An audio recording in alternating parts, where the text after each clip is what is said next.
Nas duas faces de Eva, a bela e a fera, um certo sorriso de quem nada quer. Sexo frágil não foge à luta, e nem só de cama vive a mulher. Por isso não provoque, é cor-de-rosa choque. Cor-de-rosa choque, de Rita Lee e Roberto de Carvalho. Capítulo 3. Mulheres e DDA.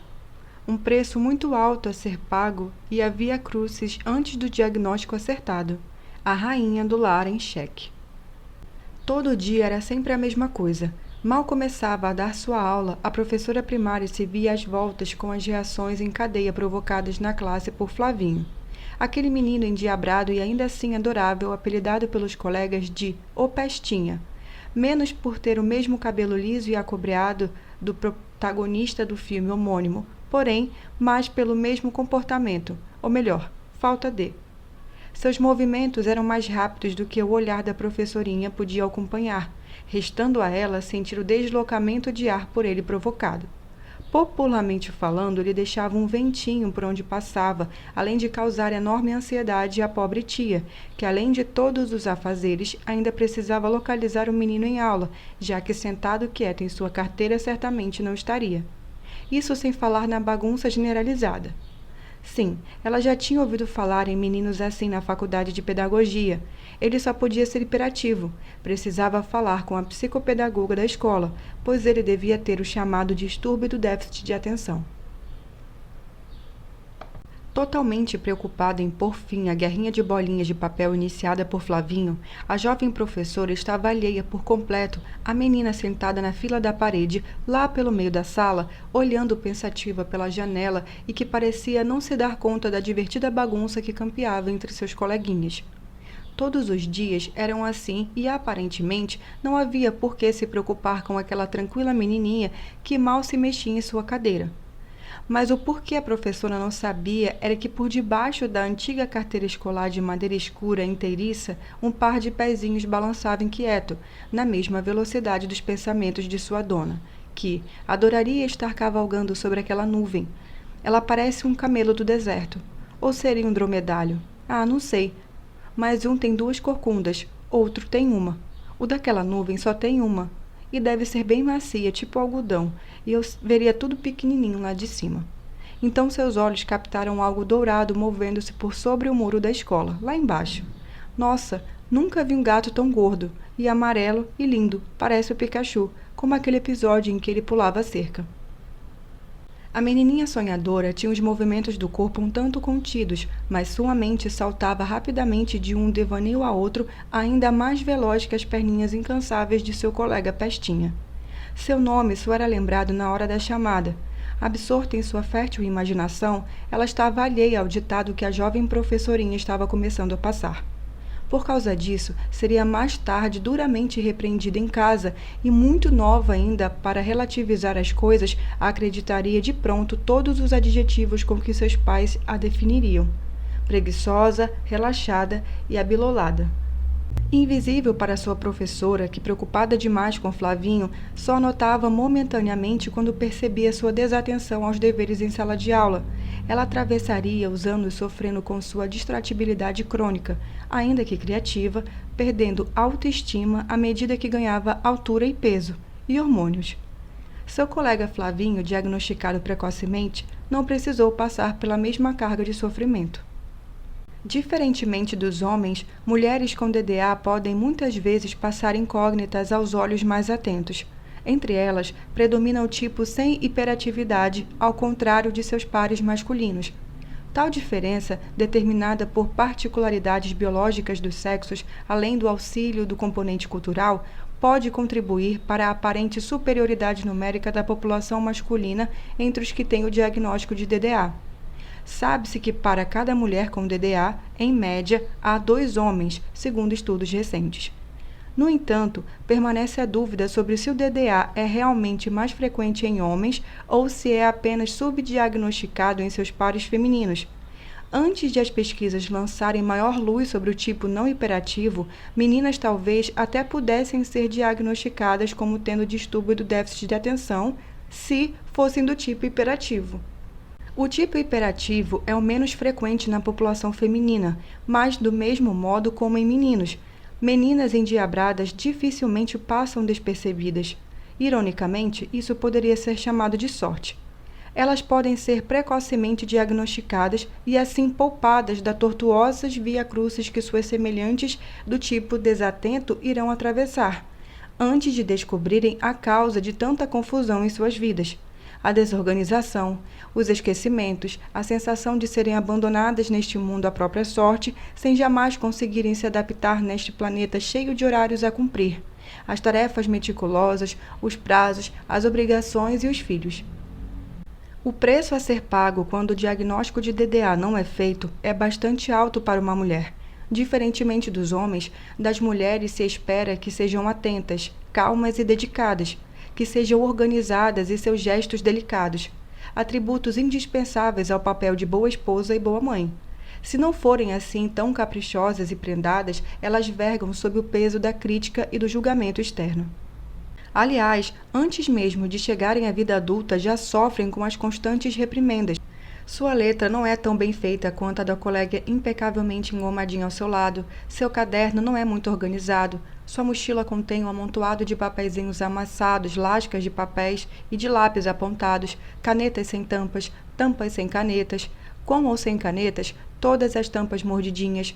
Sua dificuldade em organizar-se e concentrar-se gera intensa ansiedade e depressão, não só pela condenação implícita ou explícita de familiares, professores e colegas, mas também pelo próprio desconforto e prejuízo que estas características em si carregam. Conforme a menina vai crescendo, tornando-se uma adolescente e uma mulher, aumenta a carga de responsabilidade e a exigência das tarefas que deve cumprir, seja no âmbito acadêmico, seja no laboral. A dificuldade em manter-se atenta, concentrada e levar seus afazeres a cabo pode ser agravada pelo grau de complexidade e responsabilidade crescente inerente às ocupações de um ser humano adulto. Mas agora, sendo adulta, a mulher com DDA não pode mais contar com a complacência que costumava ser e ter dispensada às crianças. Muito pelo contrário, se ela já for mãe, deverá ser capaz de dispensar tal complacência, caso queira ser considerada uma boa mãe. De qualquer forma, independentemente de querer ou não fazer jus a esse rótulo, a sociedade a julgará por essa e outras habilidades. Assim, pelo que se pode ver, mulheres com DDA podem passar por dificuldades bem específicas durante seu desenvolvimento, diversas daquelas dos homens. A seguir, será dado um breve passeio pelas fases que uma mulher com DDA costuma atravessar. Aos trancos e barrancos. Durante a infância, a menina com DDA provavelmente será aquela sonhadora que não chama muito atenção sobre si na sala de aula, já que em meninas é mais frequente o tipo predominantemente desatento. Sofrem com suas constantes distrações e desorganização e tendem a apresentar depressão e ansiedade em nível muito maior e recorrente que em meninas da mesma idade sem DDA, ou mesmo em relação a seus pares masculinos com DDA. Quase sempre se sentem atoladas e ansiosas com as demandas da vida escolar. Apresentam dificuldades em completar suas atividades e tarefas e mesmo que estejam bravamente lutando para prestar atenção ao que o professor diz, suas mentes escorregadias acabam por ficar silenciosamente tão distraída e muitas vezes imperceptível socialmente. Pode ser erroneamente considerada menos inteligente do que é na verdade. Afinal, a despeito dos prejuízos que possa trazer, sua mente flutuante é frequentemente muito criativa, já que produz imagens, sons e diálogos quase que incessantemente. É interessante acompanhar o depoimento de Silvia, 40 anos, mãe de 2 meninas que veio buscar tratamento para uma delas que apresentava sintomas de DDA e descobriu-se por meio de conversas sobre sua infância que ela também o era, e do Tito, mais desatento. Não sei quantas vezes durante a minha infância ouvi frases do tipo: presta atenção, menina, cuidado para não quebrar a louça. Essa menina vive no mundo da lua, parece que viu o passarinho verde. Até hoje ecoam no ar vindas do passado, despertando-me de meus devaneios. Desajeitada e sonhadora, assim era vista na infância. Aos 40 anos, continuo desajeitada. Os sonhos, esses já não são tão intensos, mas recorro a eles nos momentos em que minha vida parece sem sentido. E eu penso assim quase o tempo todo. Por ter dificuldade em me concentrar e em me organizar, minhas tarefas escolares foram deveras prejudicadas. À medida que eu crescia e, consequentemente, também meus afazeres e responsabilidades, minha vida se tornou mais difícil de se tornar e conciliar tudo. Isso me causava grande vergonha, sentia-me incapaz e não queria que os outros percebessem. A única saída que encontrei na época foi diminuir minhas ambições. Sonhava em trabalhar na área de turismo para conhecer o mundo todo. Queria também ser dançarina moderna. Achava lindo quando via na televisão ou ia assistir a um espetáculo de dança. Meus planos incluíam ainda um grande amor, um homem bonito, inteligente e apaixonado que me levaria ao altar. Pura ilusão. Eu me perdia dentro de minha própria cidade, o que não aconteceria caso me lançasse mundo afora. Meu Deus! E dançar então? Em um rodopio seria capaz de derrubar todos os bailarinos de uma só vez. Restou-me o casamento. Tenho 2 lindas meninas, uma delas DDA, e já me vejo bastante atrapalhada com os cuidados da casa, mas enfim, vou levando. Meu marido está longe de ser um príncipe, mas também não é nenhum sapo. Agora, imagine essa mesma mente veloz e inquieta acompanhada de uma boquinha nervosa ou então de todo um corpinho serelepe. Embora não tão numerosas quanto as sonhadoras, também encontram-se as meninas com DDA, tagarelas e as hiperativas. As menininhas falantes seriam um tipo intermediário, o tipo combinado, entre as quietas meninas sonhadoras e as incansáveis molequinhas bagunceiras, o tipo predominantemente hiperativo e impulsivo.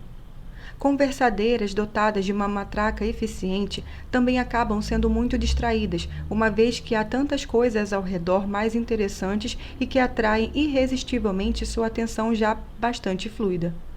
Na sala de aula estão a passar bilhetinhos, a fofocar com os coleguinhas, desenhando, falando, escrevendo ou fazendo qualquer coisa que não seja propriamente prestar atenção ao que o professor está fazendo ou dizendo. Isso ocorre pelo menos não mais do que alguns minutos.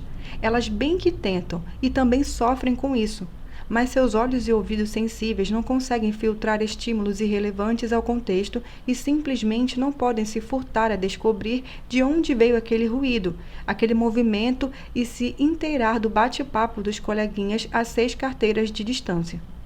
Simpáticas e contadoras de histórias, as tagarelas provavelmente serão as líderes de seus grupinhos, já que são tão gregárias e elaboram histórias e brincadeiras criativas. No entanto, sofrem também com a dificuldade de concentração, de começar e levar a cabo seus afazeres e acabam por se sentirem permanentemente sobrecarregados por tarefas inacabadas, prazos que se aproximam, além de exigências escolares e de comportamento que se fundem, como uma bola de neve que tentam girar novamente rumo ao topo da montanha. O resultado é quase sempre uma contínua sensação de esgotamento. Eis como Annalise retratou sua infância. Hoje, aos 29 anos e trabalhando com publicidade, ela descreve alguns dias típicos de sua vida atual. Não me convidem que eu vou. Esta frase parece definir bem minha conturbada vida. A festa vai ser legal, a viagem divertida, o jantar especial. Mas descubro tarde demais que todos esses convites irrecusáveis estão marcados para o mesmo dia, e o pior é que tenho um trabalho inadiável para entregar.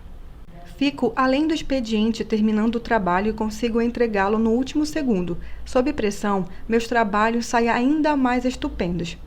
Vou ao jantar e horas depois atravesso a cidade em tempo de aproveitar um pouco da festa.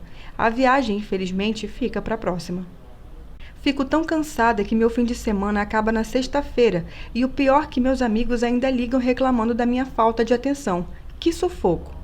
Aquela sensação de esgotamento experimentada pelas meninas e mulheres tipo tagarela é desconhecida por suas colegas hiperativas. Estas meninas são as que quase sempre são apelidadas com algum termo pejorativo com o que maldosamente buscam associá-la a características masculinas. Joãozinho, Marinha Machinho e Molequinho. São apenas alguns desses termos com que essas meninas cinéticas são rotuladas. Tal como os meninos, são facilmente divisadas em meio a um grupo de crianças, na vizinhança, na sala de aula. Bagunceiras, ousadas e frequentemente respondonas dificilmente irão se divertir com as brincadeiras tipicamente talhadas para as meninas. Brincar de casinha só se a casinha estiver pegando fogo e ela for a heroína que salvará a família da flambagem. Se a mamãe a fizer comidinha, certamente a faria bocejar, pois tal tipo de brincadeira não oferece a estimulação que a atrai e a que a leva necessita para manter concentrada e interessada. Daí, não se precisa imaginar muito para concluir que, provavelmente, ela poderá ter problemas de relacionamento com seus coleguinhas. Ela tem dificuldades em se adaptar à placidez da maioria dos brinquedos femininos e sente-se talvez atraída pela maior atividade proporcionada pelas traquinagens dos garotos, mas enfrenta a possibilidade de rejeição ou de não poder acompanhá-los no nível de risco e agressividade de suas brincadeiras. Afinal, ela não deixa de ser uma menina. Valéria, professora de educação física e agora com 33 anos, descreve pouco esta sua tendência à ação. Quando eu tinha 15 anos, conheci o César e tive certeza de ter encontrado o companheiro ideal, alguém tão atirado na vida quanto eu. Costumávamos acampar com amigos até que resolvemos que seria melhor viajarmos sozinhos, pois ninguém acompanhava o nosso ritmo. Sentíamos tédio ao ver nossos companheiros enrolados no cobertor, assando o churrasquinho, enquanto nós já havíamos percorrido todos os lugares charmosos, cachoeiras perigosas e trilhas íngremes da região. Gostava de voar de asa delta, mergulhar e praticar alpinismo. Meus pais viviam em estado de alerta, mas tiveram que se acostumar, na medida do possível, ao meu ritmo. Formei-me em educação física e César em engenharia. Casamos e depois de alguns anos ele foi ficando acomodado e eu continuava cada dia mais agitada. Comecei a me sentir sufocada e, apesar de amar meu marido, não aguentei a rotina e acabamos nos separando. Hoje moro em São Paulo, onde tenho uma academia. Estou cursando a faculdade de veterinária, pois pretendo ter um Aras. Continuo praticando todos os esportes radicais, que são a paixão da minha vida, e pretendo montar uma escola dedicada a esses esportes. Para quem me acha agitada, eu respondo: para mim nada nunca é demais. Eu quero viver a minha vida em toda a sua plenitude e, se puder, ainda mais um pouco. Todo o processo de desenvolvimento das meninas DDA, em qualquer um de seus 3 tipos, é marcado por questões muito próprias. Ao fato de ser mulher em culturas caracterizadas por papéis um tanto rígidos atribuídos aos sexos, e se acrescenta ainda o detalhe de serem DDAs. Mulheres DDAs podem ser muitas coisas, menos convencionais. Tal característica já pode ser percebida na infância, mas é no florescer da adolescência que se reveste de contornos bem nítidos. Período sabidamente complicado, que, quando atravessado por uma jovem DDA, torna-se corniplicado e meio. Nessa fase, aumentam as exigências e tornam-se mais complexas as tarefas de qualquer pessoa. Agora, imagine como essa fase pode ser dolorida para alguém que se vê às voltas com a atenção inconstante. No entanto, outras características tornam essa adolescência, não raras vezes, uma figura popular em seu grupo, principalmente aquelas quando crianças faziam o tipo falante. Dinâmicas e inventivas, dotadas de criatividade peculiar aos DDAs, com seus pensamentos, gestos e dizeres às vezes fora do padrão, essas jovens, quando se tornarem mulheres, provavelmente se encaixarão com perfeição na descrição da música de Guilherme Arantes, cheia de charme, notadamente no trecho em que fala do desejo de se aventurar, de revolucionar.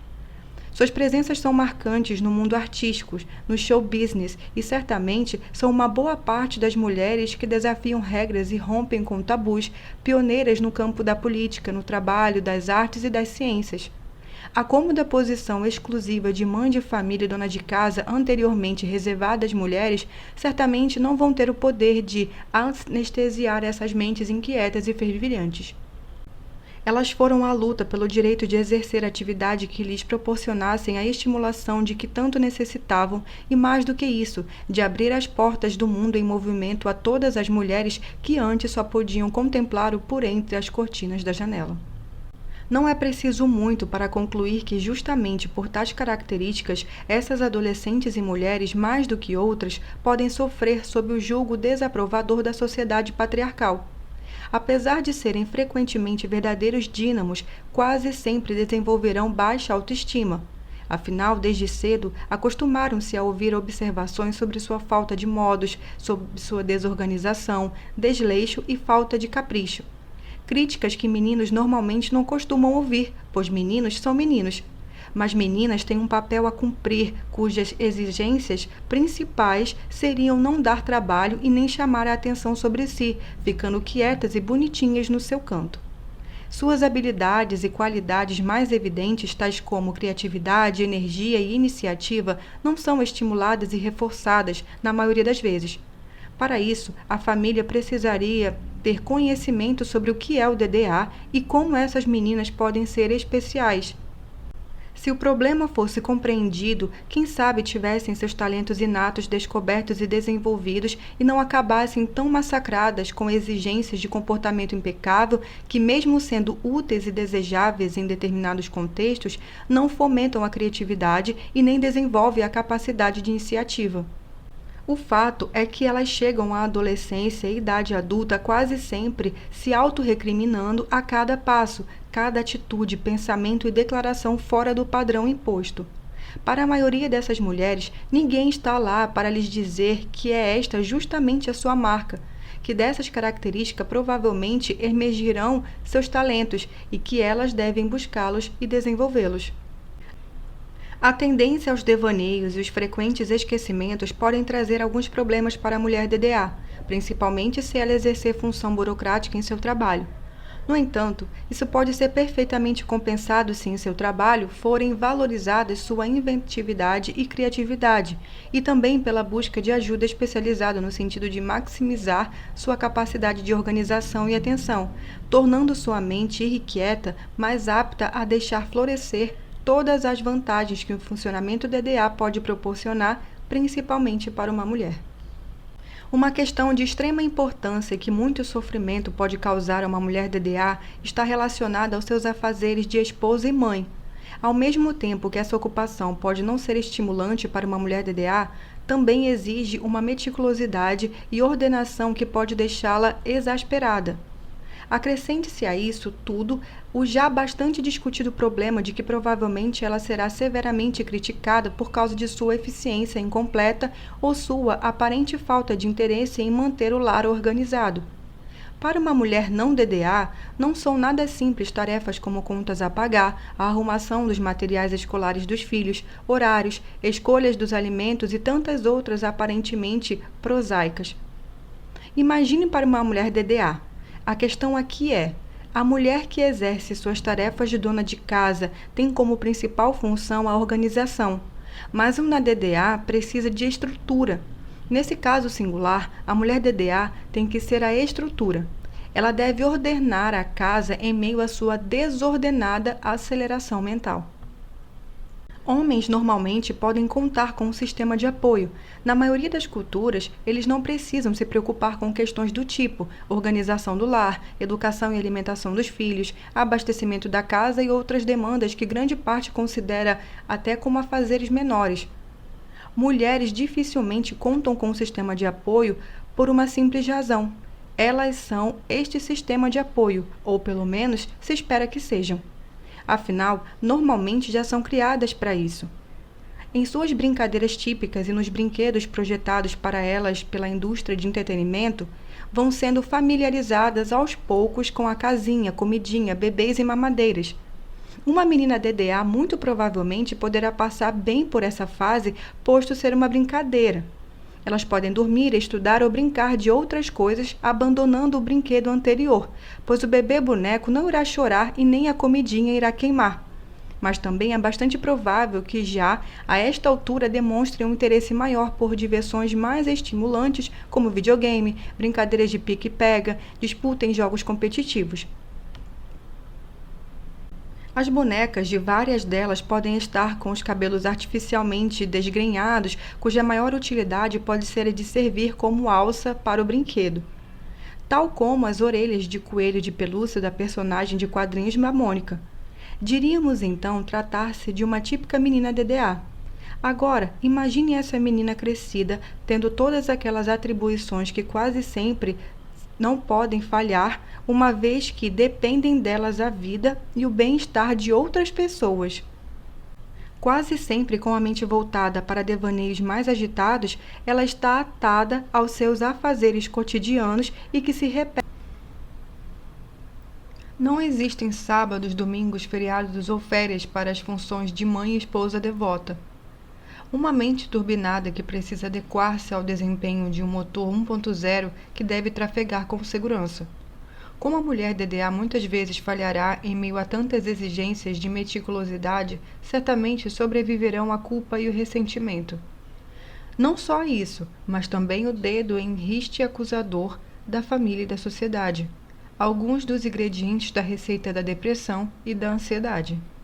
Por outro lado, a mãe e esposa DDA pode ser extremamente lúdica, criativa, divertida, amiga e cheia de pique.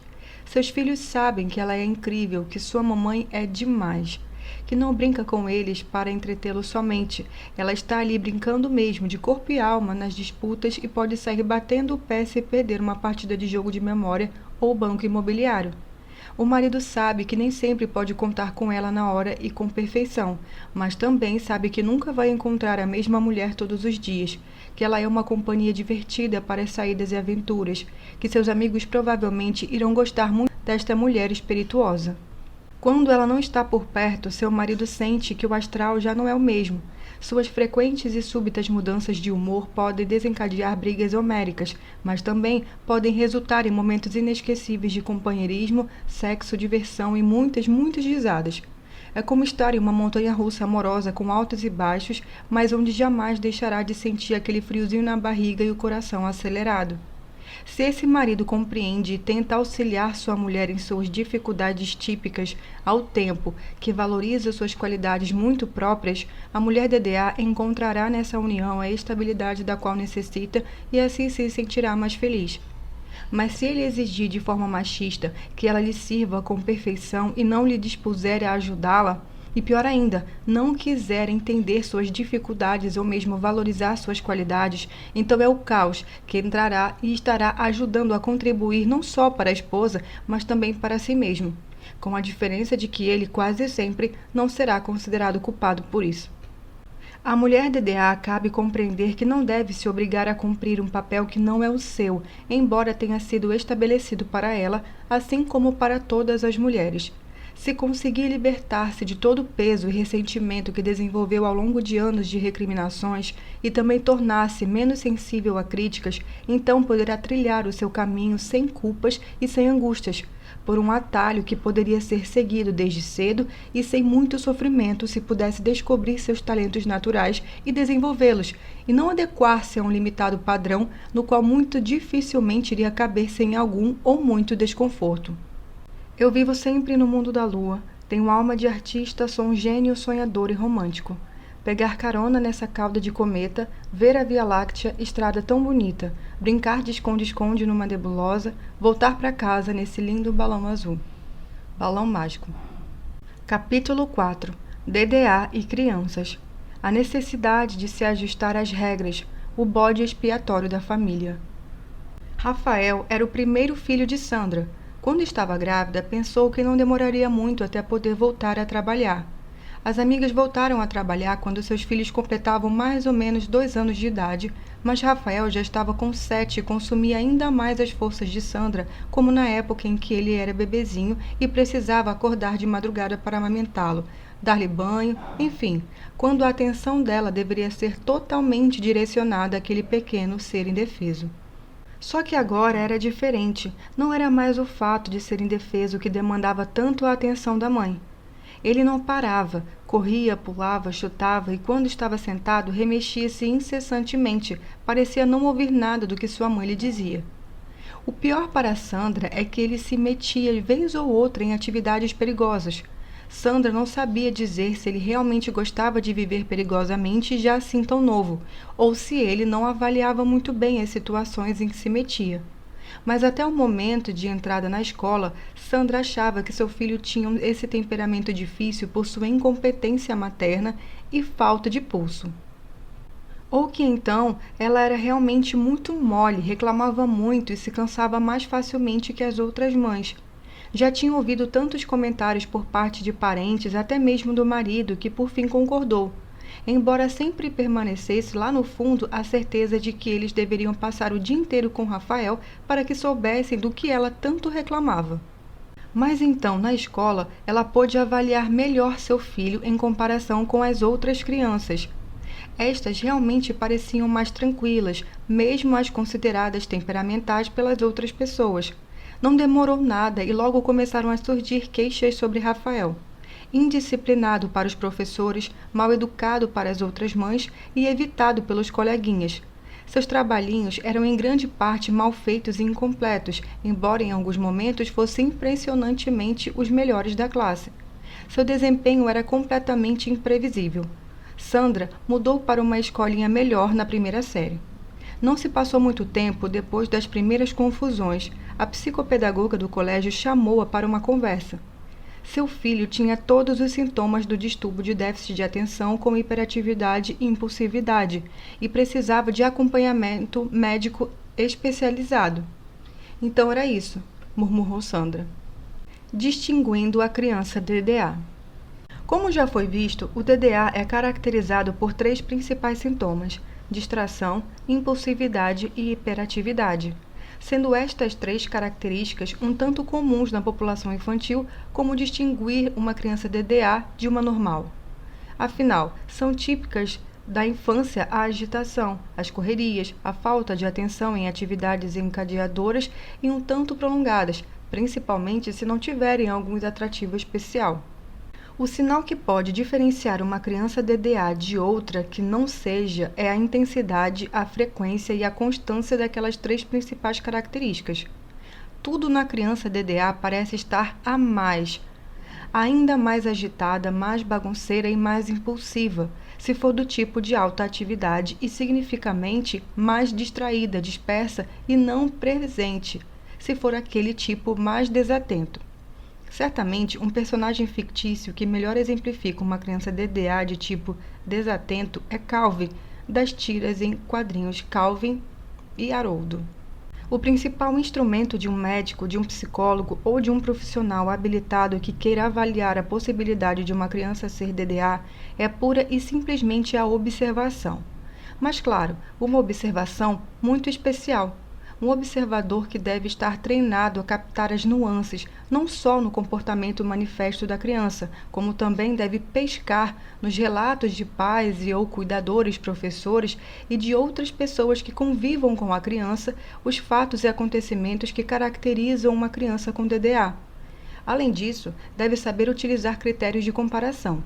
Uma criança pode ser DDA se aquela tríade de funcionamento for muito mais intensa e frequente quando comparada com crianças da mesma idade. Portanto, deve-se conhecer profundamente o comportamento e as características infantis de uma forma geral e não somente daquelas que apresentam algum tipo de transtorno. E, além de tudo, precisa desenvolver a fina sensibilidade de um investigador aliado ao pensamento lógico do cientista. De forma resumida, seguem algumas dicas ou itens que podem auxiliar no sentido de dar o primeiro passo rumo ao diagnóstico do DDA em uma criança. 1. Com frequência mexe ou sacode pés e mãos, se remexe no assento, se levanta da carteira. Não consegue manter-se quieta, mesmo em situações em que se espere que o faça. É o tal bicho carpinteiro, o prego na carteira, o motorzinho nas pernas, e etc. 2. É facilmente distraída por estímulos externos. A criança DDA tem a atenção tão dispersa que qualquer estímulo, um barulho, um movimento, a impede de concentrar-se em qualquer outra tarefa por muito tempo, principalmente se a tarefa for obrigatória e não despertar nenhum interesse especial. É muito difícil para ela fixar a atenção no que o professor diz se ela, pela janela, passa pessoas ou mesmo ouve sons produzidos por seus coleguinhas. Sua mente é um radar girando o tempo todo em busca de novidades. Pode ser apelidada por seus coleguinhas de ouvido de tuberculoso. 3. Tem dificuldade de esperar sua vez em brincadeiras ou em situações de grupo. Esperar em filas é um suplício para uma criança DDA, assim como esperar sua vez em brincadeiras. Frequentemente interrompe os coleguinhas e fala excessivamente. Por isso, é muito comum ser considerada uma criança encrenqueira por supervisores do colégio e ter dificuldades de relacionamento com os coleguinhas. Aqui, ela assume a figura do furão, entrão, abelhudo, entre outros. 4. Com frequência, dispara respostas para perguntas que ainda não foram completadas. Isso acontece porque, tão logo venha algo à mente de uma criança DDA, ela coloca em palavras muitas vezes atropeladamente. Afinal, a velocidade de sua língua não consegue se equiparar à de seu cérebro. Isso é uma consequência da impulsividade. A criança DDA não consegue parar ou filtrar o fluxo de ideias que eclodem em sua mente. E lá vai ela ser apelidada de linguaruda ou algo do gênero. 5. Tem dificuldade em seguir instruções e ordens. A criança DDA não quer se insurgir contra a autoridade, ou seja, não é exatamente rebelde. Faz as coisas ao seu sentido e ao seu jeitinho que insiste nisso. É quase sempre considerada muito teimosa, a mula empacada da família e da turma. É praticamente certo que ela irá levar essa característica para a vida adulta. 6. Tem dificuldade em manter a atenção em tarefas ou mesmo atividades lúdicas. A criança DDA se entedia rapidamente. Sua atenção é fluida e escorregadia. Metaforicamente, muda de estado físico repentinamente. Lembra das aulas do primário, das mudanças súbitas do estado físico das substâncias? Sua atenção pode ser vaporosa durante atividades prolongadas e encadeadas de caráter obrigatório ou mesmo em brincadeiras de grupo que envolvam regras. No entanto, pode subitamente solidificar-se e tornar-se dura como gelo se determinada atividade a estimula ou encanta. Assim como pode sublimar-se repentinamente se algo mais interessante a distrair ou enfastiar-se simplesmente da atividade atual. Um exemplo comum é o videogame. Tais jogos unem estímulos de diversos tipos de forma sincrônica e simultânea, comumente em grande velocidade. São imagens vivas, coloridas e dinâmicas acompanhadas por sons vibrantes que correspondem às ações empreendidas pela criança no jogo. Muitos pais e cuidadores, ao observarem seus filhos entretidos profundamente nesses jogos, nem se lembrar de comer ou de quaisquer outras atividades, seguramente tenderão a concluir que seus filhos são preguiçosos e irresponsáveis. Mas o fato é que as características desses jogos conseguem ativar o cérebro de uma criança DDA de tal forma que atividades rotineiras não podem, pois não possuem as características dinâmicas necessárias. O grande clique seria unir atividades educativas com meios multimídia, e já estão sendo feitos vários desenvolvimentos nesse sentido. 7. Frequentemente muda de uma atividade inacabada para outra. Esta característica está intimamente encadeada com a anterior. Quando estão entretidos em uma tarefa ou projetos, criança DDA acaba pensando em N outras diferentes coisas para fazer, e fazem.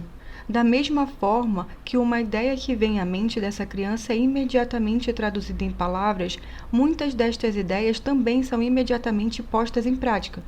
Novamente, a impulsividade sobrepuja. Como acabam fazendo muitas vezes ao mesmo tempo, deixam passar detalhes e cometem erros pela desatenção. E a ansiedade acarretada pelo fato de ter muitas coisas a fazer contribui para diminuir mais ainda sua capacidade de concentração. Precisam de muito incentivo e estruturação para levar a cabo suas tarefas. 8. Tem dificuldade em brincar em silêncio ou tranquilamente. Imagine uma bola voando entre móveis e peças decorativas da sala, objetos sendo derrubados durante uma corrida, gritos e imprecações. Imaginou? É isso mesmo. Esta assertiva é autoexplicável. 9. Às vezes fala excessivamente. É bastante comum que uma criança DDA dê voltas em torno de um assunto antes de conseguir chegar ao ponto.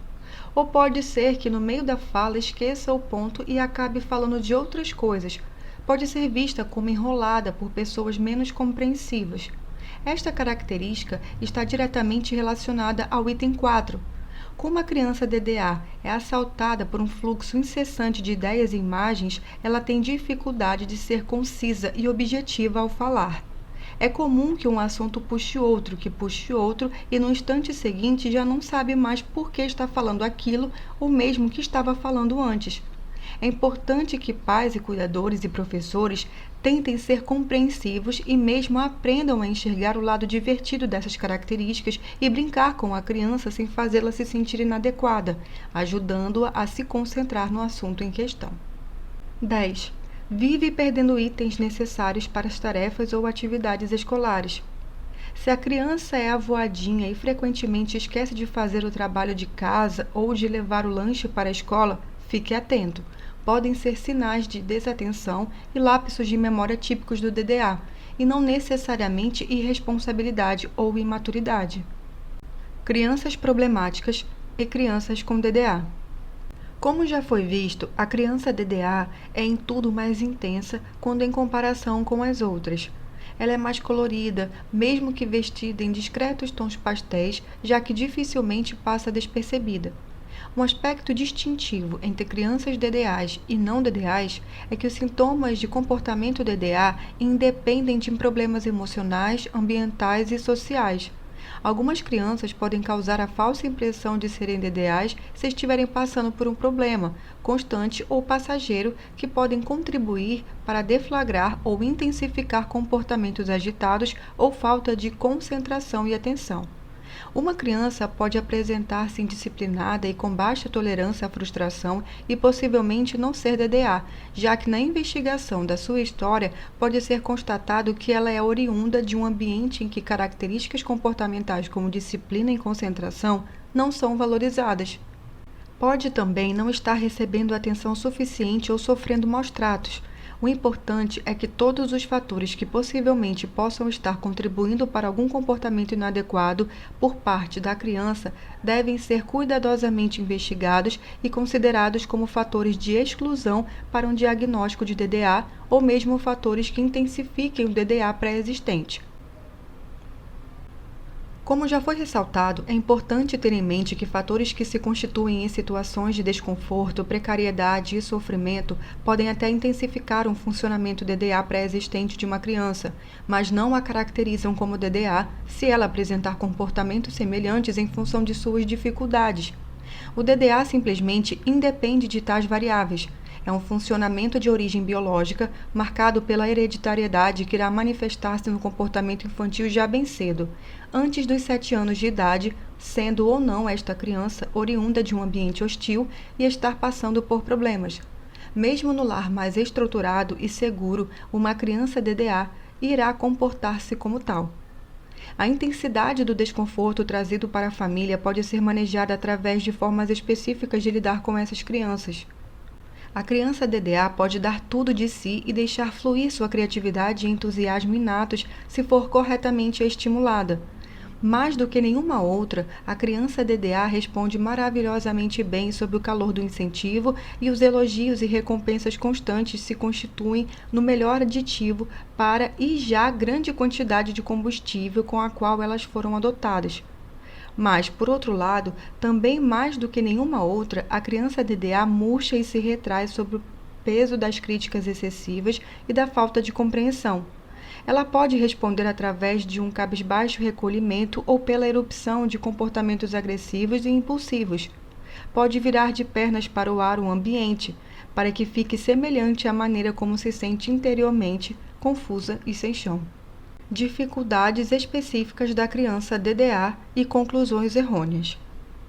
É comum que as pessoas interpretem a tendência à distração e impulsividade de uma criança DDA como sinal de perca de negligência, ou que as considerem simplesmente como tolas, com idade mental inferior à de outras crianças da mesma idade cronológica.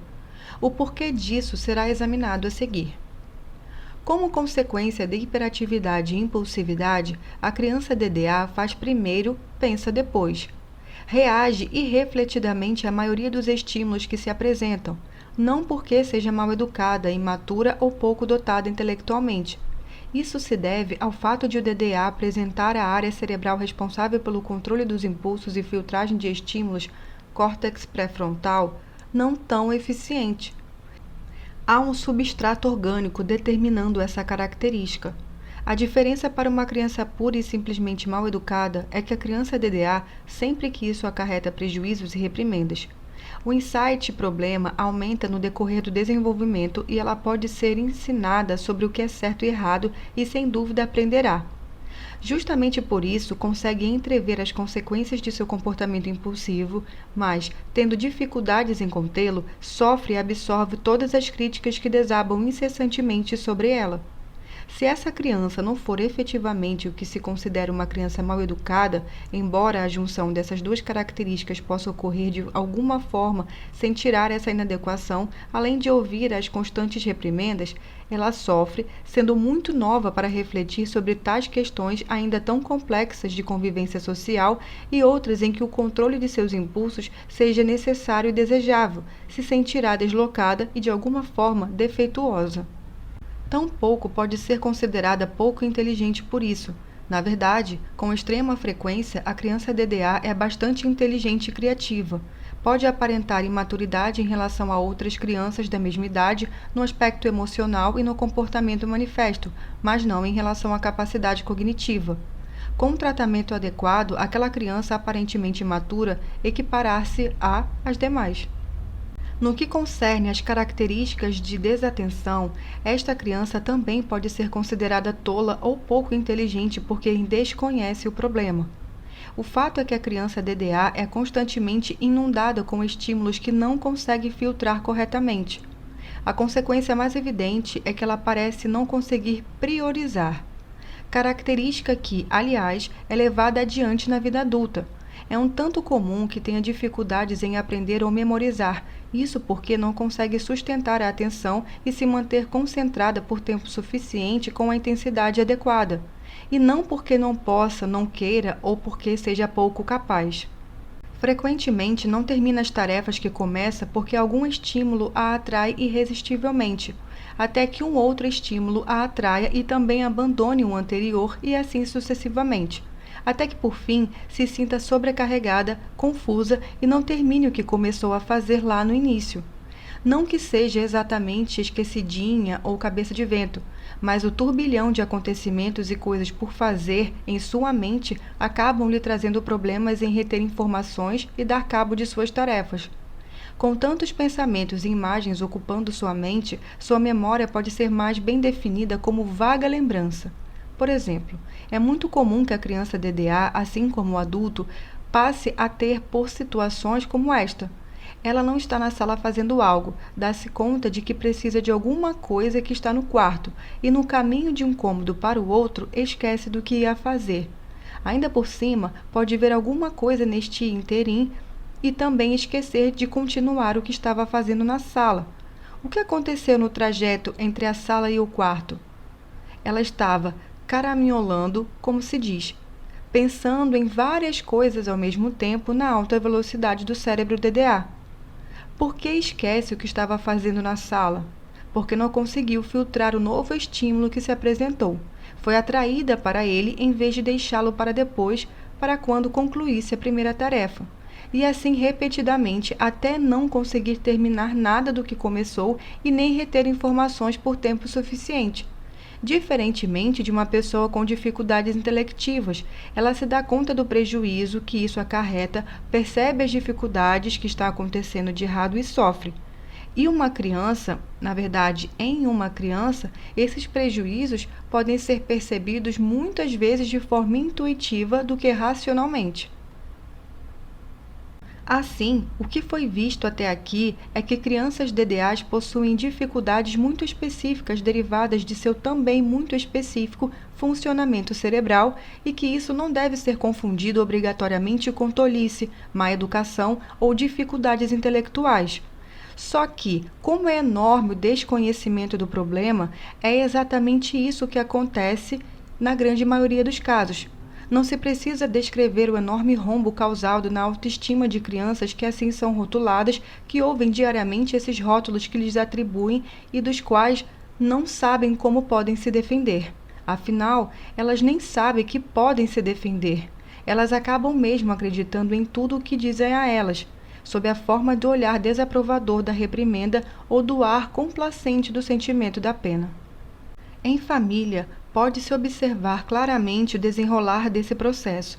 A criança DDA com frequência é punida com castigos físicos e é comum que seja julgada pejorativamente como mal educada, insuportável e até mesmo má. Não são poucos os comentários que se fazem do caráter de uma criança DDA. Ela costuma ouvir sobre o quanto é má e do quanto o Papai do Céu irá castigá-la.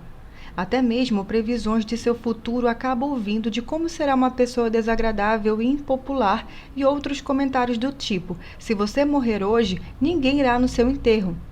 Como realmente tem dificuldades de controlar seus impulsos e se mete em confusões e desentendimentos em famílias e com outras crianças, acaba acreditando no que lhes dizem. Preocupa-se com castigos divinos e se irá para o inferno. Esse protótipo de pestinha ouve diariamente uma avalanche de nãos: para, sai daqui, fica quieto, muito mais do que qualquer outra criança. Não é difícil chegar à conclusão de que essa criança sentirá que há algo errado e que ela é o estorvo. Com frequência maior que a média, crianças DDAs, principalmente as mais hiperativas, expressam seu sofrimento e sentimento de rejeição, ora dizendo que irão fugir de casa, ora dizendo que são infelizes e que querem se matar. Como se não bastasse, a criança DDA também pode ocupar o lugar de bode expiatório da família, principalmente entre os irmãos. Embora todos reclamem quanto de aborrecimentos essa criança traz para o meio familiar e o quanto seria melhor se ela não existisse, crises inexplicáveis poderão surgir em família se começar a ser tratada adequadamente e surgirem resultados positivos. Paradoxalmente, o tratamento pode até ser boicotado se a sua melhora ameaçar o sistema familiar que encontrou e encantou seu ponto de equilíbrio nessa criança problemática. Um exemplo claro é o fato de os irmãos se acostumarem na cômoda posição de filhos normais e engenhosamente colocarem a criança DDA na posição de culpada e causadora de todas as brigas. Mesmo quando ela for, dar-se-á um jeito e prontamente lá estará ela na posição de ré novamente. E como é frequente ela causar confusões mesmo, os pais e cuidadores tenderão a pensar dessa forma, sem se preocupar com uma investigação mais detalhada dos conflitos. Por outro lado, também não parece justo causar impiedosamente os pais e os cuidadores e a família por tudo. Imagine o transtorno causado por uma criança que literalmente quica pelas paredes, parece ser incansável e não tem hora nem lugar para brincar, mesmo que seja bater bola na sala em meio a todos os móveis e objetos de valor, ou então que vive literalmente no mundo da lua. Frequentemente, as situações provocadas pela impulsividade ou distração da criança DDA detonam brigas entre outros membros da família. O pai briga com a mãe, o irmão briga com o pai, a mãe com a avó e todos com a criança. Alguns membros da família são acusados de serem severos demais e outros complacentes. E ninguém entende nada quando percebem que a mesma criança que não consegue se concentrar nos deveres escolares passa horas a fio grudada no videogame. Ora, para quem não compreende as características da síndrome, a conclusão aparentemente óbvia é que ela não quer nada com a Hora do Brasil. O mais importante é buscar informações sobre o comportamento inadequado da criança antes de se concluir que ela apresenta caráter duvidoso ou que é simplesmente grosseira. Quanto mais informações e educação acerca do transtorno, melhor para a criança e para a família. No decorrer do tratamento, a família recebe algumas orientações sobre como proceder em situações específicas. No final desta sessão, será visto mais sobre o tema. Escola e amizades. Enquanto a criança DDA convive apenas em seu meio familiar, muitas de suas características repousam em um estado de latência. Demonstrações de que ela é algo diferente já foram dadas para a família, mas é no início da vida escolar que essas diferenças podem revelar sua potencialidade problemática. Até então, a criança contava com a estrutura familiar para se organizar e, além disso, muitas de suas características hiperativas e ou desatentas poderiam não estar acarretando problemas, sendo até consideradas engraçadinhas.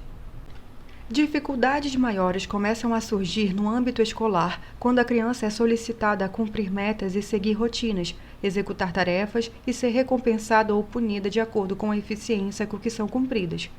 Os pais e ou cuidadores e familiares já não estão presentes e não podem cumprir tarefas ou facilitar as coisas para a criança. Ela precisa começar a caminhar com suas próprias perninhas. Perninhas que até este momento cumpriram mais das funções de correr, pular, chutar ou mesmo permanecer em repouso enquanto sua mente divagava. Agora não podem correr a todo momento, como também não podem ficar imóveis. devem caminhar em direções determinadas, em tempos estabelecidos e em ritmo compatível com as demais crianças com quem irá conviver quase que diariamente. As direções, tempos e ritmos serão definidos pelo professor da turma, que é orientado por objetivos até então diferentes de seus pais e ou cuidadores, mas cujos propósitos agora interessam sobremaneira a estes. A criança DDA, com ou sem hiperatividade, agora precisa ajustar-se às regras e à estrutura de uma educação continuada em que há cobrança de desempenho. Muitas vezes experimentará dificuldades em adequar-se a rotinas tão esquematizadas. O professor que desconhece o problema pode acabar concluindo que essa criança é irresponsável ou rebelde, pois em um dia pode estar produtiva e participante, mas no dia seguinte simplesmente não prestar atenção a nada e não levar a cabo os deveres. Acaba por atrair bastante atenção dos professores, mas uma atenção um tanto negativa. Isso pode causar desertos em sala de aula, já que outras crianças perceberão o clima e poderão interessar mais no embate entre professor e aluno problemático do que em suas tarefas. O desempenho escolar da criança DDA é marcado pela instabilidade. Um exame nos boletins escolares e nos registros dos professores pode ilustrar bem o problema. Em um momento, é brilhante. Em outro, inexplicavelmente, não consegue aprender os conteúdos ministrados. Tais momentos são dispares, muitas vezes são bastante próximos num tempo. Não é incomum que se alternem de um dia para o outro. A instabilidade de atenção é a causa desse sobe e desce do desempenho. Caso a criança seja também hiperativa, o problema pode agravar-se, pois, além da desatenção, a incapacidade de manter-se quieta em sua carteira a impedirá não só de aprender, como também de conquistar e manter amizades. A impulsividade dessa criança pode levá-la a falhas no desempenho desejável para a delicada tarefa de fazer amiguinhos e manter amizades. Em alguns momentos, pode atropelar a atividade do grupinho com frequências interrupções ou gestos bruscos, querer dominar as brincadeiras e impor regras e insistir indelicadamente na continuidade da brincadeira quando os coleguinhas já estão cansados. A impulsividade dessa criança pode levá-la a falhas no desenvolvimento e desempenho desejável para a delicada tarefa de fazer amiguinhos e manter amizades. Em alguns momentos, pode atropelar a atividade do grupinho com frequentes interrupções ou gestos bruscos, querer dominar as brincadeiras e impor regras e insistir indelicadamente na continuidade da brincadeira quando os coleguinhas já estão cansados. Em outros momentos, pode parecer estranha quando se enjoa rapidamente das brincadeiras e abandona um timinho já formado para fazer outras coisas depois de ter insistido tanto para entrar. Ou então, quando fala demais, às vezes sem pensar, ofende alguém ou deixa escapar algum segredo do coleguinha. Há controvérsias entre pesquisadores sobre o fato de ser a impulsividade responsável por essas falhas em habilidades sociais ou se o déficit em habilidades ou inteligência social ser um fator em si característico do DDA, independentemente da impulsividade. O fato é que as crianças DDAs e adultos parecem não ler corretamente os sinais sociais emitidos pelas outras pessoas. Elas podem continuar alongando-se em um assunto que está desagradando a um amigo sem ter a menor noção desse constrangimento. Elas podem parecer grosseiras ou mal-educadas, mas a verdade é que lhes falta o estalo para perceberem as indicações das outras pessoas. Quando é advertida, sofre e vislumbra o erro, não entende como pôde deixar passar despercebido, já que realmente se importa com o que os outros pensam e sentem. Ela se sente inadequada e sua autoestima despenca mais um pouco. A desatenção também pode trazer problemas. Imagine uma menininha contando a seu passeio de final de semana para uma coleguinha que parece não estar nem aí e ainda atravessa o samba com um assunto que não tem nada a ver. Ou então fazer um trabalho em dupla com uma coleguinha que deixou passar um erro bobo porque aparentemente não foi cuidadosa. Por outro lado, em muitos momentos nada será mais emocionante do que estar brincando com essa coleguinha, afinal, com ela não tem tempo ruim. Mesmo em um local entediante e na ausência de brinquedos, dá um jeito de inventar várias brincadeiras. Essa inventividade também pode manifestar-se na forma de resolução de problemas escolares. Uma criança DDA pode sair-se com um jeito completamente diferente de resolver uma continha matemática, por exemplo. Dê o resultado esperado ou não, a criança certamente será repreendida por não fazer os deveres da forma padrão. E como prefere fazer as coisas ao seu modo, pode ser considerada pelo professor pouco inteligente ou teimosa, ou mesmo desobediente. Embora seja necessário que se aprenda a fazer as tarefas da maneira como estão consolidadas, a criatividade da criança DDA pode ser estimulada em vários campos. Ela deve ser incentivada a aprender de forma consensual, mas também não precisa ser desestimulada a nunca mais tentar formas diferentes de resolver os mesmos problemas. O que os pais e cuidadores podem fazer? Existem meios de melhorar a convivência e estimular bons comportamentos nas crianças DDAs, especialmente se elas forem do tipo mais hiperativo e impulsivo. As dicas a seguir são fruto de pesquisas do psicólogo Sam Goldstein e do neurologista Michael, ambos especializados em crianças hiperativas desatentas. O passo inicial para todos os pais e cuidadores é o conhecimento. Quanto mais eles estudarem, se informarem e se educarem sobre o problema de seus filhos, mais estarão preparados para lidar com ele da forma mais apropriada. Afinal, conhecer profundamente o problema capacitará os pais e cuidadores a enxergarem o mundo através dos olhos de seus filhos.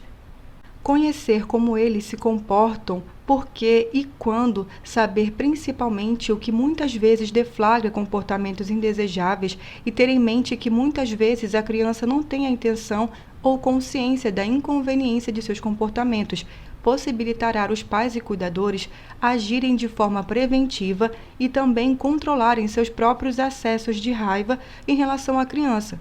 É importante que os pais e cuidadores também se autoavaliem e identifiquem em si mesmas características de impulsividade e desatenção, que podem atrapalhar a convivência e causar falhas no processo de educação das crianças. A sabedoria popular tem algo a nos dizer sobre isso. 2 bicudos não se beijam. Ou 3, 4, 5.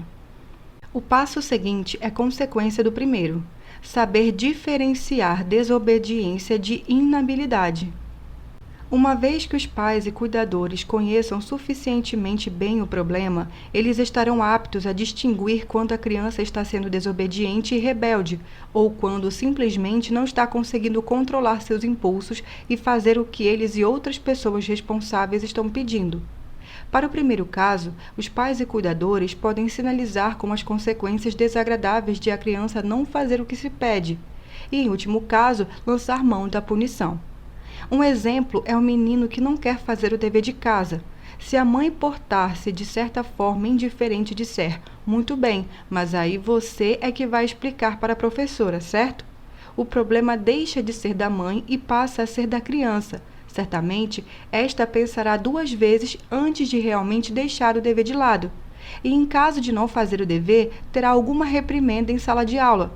Mas se essa criança não está conseguindo fazer o dever porque simplesmente não consegue permanecer sentada ou prestar atenção, precisará ser auxiliada a desenvolver essas habilidades e ser recompensada a cada pequeno passo que conseguir dar. A criança DDA está frequentemente recebendo punições e verbalizações negativas por atos e ainda não aprendeu a controlar-se e muitas vezes ter a intenção de ser desobediente ou opositora. Obviamente, essa criança aprenderá a enxergar o mundo como um lugar punitivo, restritivo e controlador. Daí sim, poderá desenvolver comportamentos rebeldes e desobedientes em reação a um ambiente hostil. Ela ouve centenas de vezes frases como deixa disso, pare com isso, não faça isso, tire a mão daí, não mexa nisso, saia daqui, etc. Ouve várias vezes sobre o que não deve fazer, mas também não sabe o porquê de não poder fazer aquilo e o que deveria estar fazendo em seu lugar. Resumindo, é punida por algo de errado que não sabe bem o que é, ao passo que ninguém lhe diz o que é e o que ela então deveria estar fazendo. Assim, é extremamente importante que os pais e cuidadores aprendam a dar ordens positivas, que será visto um pouquinho mais adiante. Punir uma criança por um ato impulsivo provavelmente irá surtir efeito por algum tempo, mas certamente, devido à natureza impulsiva do ato, não se passará muito tempo até que ela volte a incorrer no mesmo erro, e assim estará deflagrada a desagradável situação familiar em que os pais e cuidadores tornam-se ralhadores e a criança teimorosa ou mal-humorada. Para saber diferenciar quando seu filho está sendo desobediente ou quando simplesmente não está conseguindo obedecer adequadamente, é preciso que se observe atentamente o comportamento dele. Se, por exemplo, tende a largar a porta de seu armário aberta e, ao ser advertido por você, fechá-la, é porque está fazendo um esforço para obedecer, embora sua distração o tenha prejudicado na hora de lembrar-se, por conta própria, de que deveria fechar a porta do armário. É bem possível que ele volte a largar o armário aberto em outras ocasiões por conta de sua distratibilidade, mas tentará atender ao seu pedido, mesmo que vá resmungando ou de má vontade. Por outro lado, se você pedir-lhe que feche a porta do armário e após certificar-se de que ele está atento, ouvindo e compreendendo o que você lhe pediu e ainda assim não atender, então pode-se concluir que ele estará sendo desobediente. O próximo passo é saber dar ordens positivas. Isso vai um pouco contra o que se aprende a fazer de forma não espontânea, levando um pouco de tempo e prática até que se acostume. Em geral, destaca-se no ambiente o que desagrada em detrimento das situações agradáveis. Se o filho faz algo errado, isto imediatamente salta os olhos, ao passo que, quando está se comportando do modo como se deseja, é adotada uma postura indiferente, ou seja, por ser comportado não chama a atenção ou porque parte-se da pressuposição errônea de que fazer o certo é natural, obrigatório e devido, e, portanto, não há necessidade de incentivo nem de reforço especial. Assim, uma criança é constantemente repreendida quando não faz o que se espera que faça, ao mesmo tempo que não é elogiada quando faz o que dela se espera. Daí você pode imaginar a confusão que começa a se avolumar nessa pequena mente. Tudo o que faço é errado, mas o que será o certo? Essa cabecinha poderia começar a ser desanuviada se os pais e cuidadores invertessem o procedimento padrão, ignorar os comportamentos indesejados, punir é devido e eficaz, quando for adequado e coerente, e destacar o comportamento desejado. Se, por exemplo, seu filho está em uma entra e sai de casa justo no momento em que o quintal está sendo lavado e deixa um rastro molhado sempre que impõe a porta dentro, a reação mais provável será ralhar com ele e ordenando que pare de molhar a casa ou que pare de correr. Está sendo dada uma ordem negativa. É bem provável que a criança DDA obedeça por um tempo, até que se distraia e sua impulsividade dê novamente partida para outros entra e sai. Então, se ralha de novo, e assim sucessivamente, até criar-se um clima desagradável. Como ordem positiva, poderia instruí-lo sobre secar os pés em um pano antes de entrar, ou escolher brincar somente do lado de fora ou apenas do lado de dentro, de uma forma serena e não ameaçadora. Uma vez que se tenha estabelecido o que se quer da criança e tenha sido dito a ela em forma de instrução positiva, é extremamente importante que as recompensas imediatamente após fazer o que se quer. Essa recompensa pode ser social ou não social.